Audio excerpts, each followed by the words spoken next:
राजस्थान, मध्य प्रदेश और छत्तीसगढ़ में करारी हार के बाद हिंदी बेल्ट में कांग्रेस के भविष्य पर सवाल उठने लगे हैं। इतना ही नहीं, विपक्षी गठबंधन इंडिया के नेता सांसद राहुल गांधी को वायनाड के बजाय उत्तर भारत से लड़ने की सलाह देने लगे हैं। साल 2019 में हुए लोकसभा चुनाव में राहुल को कांग्रेस का गढ़ माने जाने वाली उत्तर प्रदेश की अमेठी सीट से हार का सामना करना पड़ा था। इंडिया गठबंधन में शामिल सीपीएम के वरिष्ठ नेता एमवी गोविंदन ने कांग्रेस के केरल में लड़ने के फैसले पर सवाल उठाए। द न्यू इंडियन एक्सप्रेस की एक रिपोर्ट के अनुसार सीपीएम नेता का कहना है कि कोई भी कॉमन सेंस वाला व्यक्ति ये समझ जाएगा कि राहुल को अगले चुनाव में वायनाड से नहीं लड़ना चाहिए।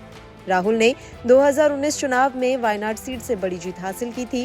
गोविंदन ने कहा, केरल में कोई बीजेपी नहीं है, राहुल को बीजेपी के खिलाफ चुनाव लड़ना चाहिए, एलडीएफ के खिलाफ नहीं। अगर कांग्रेस नेता एलडीएफ के खिलाफ चुनाव लड़ते हैं तो ये संदेश जाएगा कि कांग्रेस की मुख्य प्रतिद्वंदी भारतीय जनता पार्टी नहीं बल्कि वाम दल है।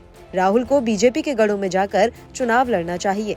गोविंदन का कहना है कि बगैर मुस्लिम लीग के समर्थन के कांग्रेस अस्तित्व में ही नहीं रहती। उन्होंने कहा, लीग के समर्थन के क्या राहुल वायनाड से चुनाव लड़ सकते थे? केरल में इंडिया मोर्चे में शामिल सीपीआई के खिलाफ लड़ रहे हैं क्योंकि कांग्रेस उत्तर प्रदेश में जीत नहीं सकती। कांग्रेस का हिंदी राज्यों में प्रभाव नहीं है। चुनाव के नतीजों ने ये साबित कर दिया है। कांग्रेस ऐसी स्थिति में आ गई है कि वह इंडिया फ्रंट की अगुवाई भी नहीं कर सकती। उन्होंने राजस्थान की सीटों पर सीपीएम की हार का ठीकरा भी कांग्रेस पर फोड़ दिया। उन्होंने कहा, अब तो कांग्रेस इंडिया फ्रंट में भी एकता बनाने में असफल रही है। राजस्थान में कांग्रेस ही थी जिसने भद्र विधानसभा क्षेत्र में सीपीएम की जीत की संभावनाओं पर पानी फेर दिया।